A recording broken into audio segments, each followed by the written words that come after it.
AYUSH RO systems இது வந்து location Chennai Kundrathur Manikandan நகரில் வந்து நம்ம whole house iron removal filtration அந்த ஆட்டோமேட்டிக் வந்து ப்ரொவைட் பண்ணியிருக்கோம். இங்கே வந்து போர் வாட்டர் தான். போர் வாட்டரோட மோட்டர் வந்து பார்த்திங்கன்னா சப்மர்சிபிள் பம்ப் 1 HP தான் யூஸ் பண்ணுறாங்க. இங்கே வந்து வாட்டர் வரும்போது கொஞ்சம் கிளியராக தான் இருக்குது. கொஞ்சம் நேரத்துக்கு அப்புறம் வந்து வாட்டர் ஸ்லைட்லி எல்லோவாக மாறி கொஞ்சம் நேரத்தில் ரொம்ப திக்காகவே மாறிடுது. ஸோ இதில் வந்து நம்ம என்ன பண்ணியிருக்கோம்னு கேட்டிங்கன்னா, ஃபஸ்ட்டு வந்து நம்ம அந்த வாட்டருக்கு வந்து ஏரேஷன் ப்ராசஸ்க்காக ஒரு டேங்க் 1000 லிட்டர் டேங்க் வந்து ப்ரொவைட் பண்ணியிருக்கோம். வாட்டரோட கலரை நீங்களே பார்க்கலாம். இதுதான் வந்து போர் வாட்டர். இந்த வாட்டர் தான் நம்ம ட்ரீட் பண்ண போகிறோம்.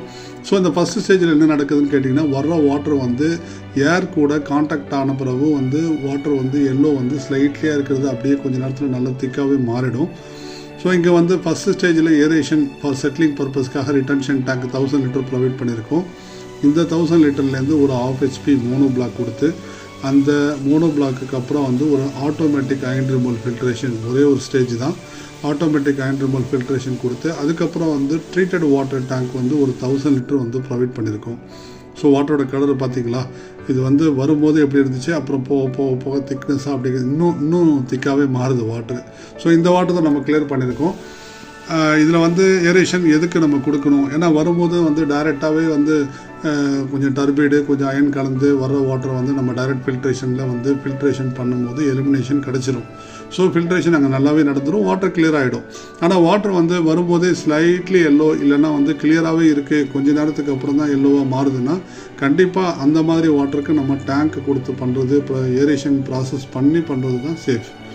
அப்படி இல்லை நம்ம டைரெக்டாகவே வந்து நம்ம கொடுத்துடலாம் அப்படின்னு நினச்சிங்கன்னா அந்த வாட்டர் என்ன ஆகும்னு கேட்டிங்கன்னா டைரக்ட் ஃபில்ட்ரேஷன் ஆகிடும். வர்ற வாட்டரே கிளியராக தான் வரும். ஃபில்ட்ரேஷனுக்கு அப்புறமும் வந்து வாட்டர் கிளியராக தான் போகும். டேங்க்கில் போயிட்டு திருப்பி கொஞ்சம் நேரத்துக்கு அப்புறம் மறுபடியும் உங்களுக்கு எல்லோ ஃபார்மிங் கிடச்சிரும். ஏன்னு கேட்டிங்கன்னா அது அப்போ தான் ஆக்சிஜன் கூட டைம் வந்து ஃபெரஸ் வந்து ஃபெரிக்காக கன்வெர்ட் ஆகி எல்லோவாக மாறும்.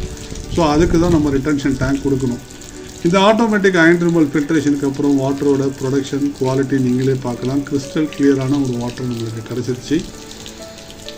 ஸோ இந்த வாட்டர் அயன் வாட்டர் பொறுத்த வரைக்கும் நம்ம வந்து எதுக்கு நம்ம டைம் கொடுக்கணும், எதுக்கு நம்ம ஏரேஷன் ப்ராசஸ் பண்ணணும்னா இந்த ஒரு கண்டிஷனுக்காக தான். ஏன்னா வந்து வாட்டர் வந்து வரும்போது வந்து எல்லோவாக வருது, ஸ்லெஜோடையே வருது, டர்பீரோடையே வருது, செடிமெண்ட்டோடையே வருதுன்னா அதை வந்து அயன் ரிமூவல் ஃபில்ட்ரேஷனில் ட்ராப் ஆகிடும். ஏன்னா வந்து வரும்போது கிளியராக வருது, இல்லைன்னா ஸ்லைட்லி எல்லோவாக இருக்குது, நேரம் ஆக ஆக ஆக்சிஜன் கூட ரியாக்ட் ஆன பிறகு அந்த வாட்டர் வந்து ஃபுல் அண்ட் ஃபுல் கன்வெர்ட் ஆகும். அப்போ வந்து ஃபெரஸ் ஃபெரிக்காக கன்வெர்ட் ஆகும்போது உங்களுக்கு வந்து நல்ல திக்கான ஒரு எல்லோ வந்து அப்பியர் ஆகும். அதுக்கு வந்து நம்ம ரிட்டன்ஷன் டேங்க்கோ இல்லைன்னா ரொம்ப டர்பைடு அதிகமாக இருக்கிற இடத்துல வந்து நம்ம அடிஷன் வந்து இன்ஜெக்ஷன் கொடுத்து தான் ஏரேஷன் கொடுத்து ஃபில்ட்ரேஷன் பண்ணணும். ஸோ இந்த மாதிரி உங்களுக்கு ரிக்வயர்மெண்ட் இருந்தால் கால் பண்ணுங்கள். தேங்க்ஸ் ஃபார் வாட்சிங். தேங்க்யூ.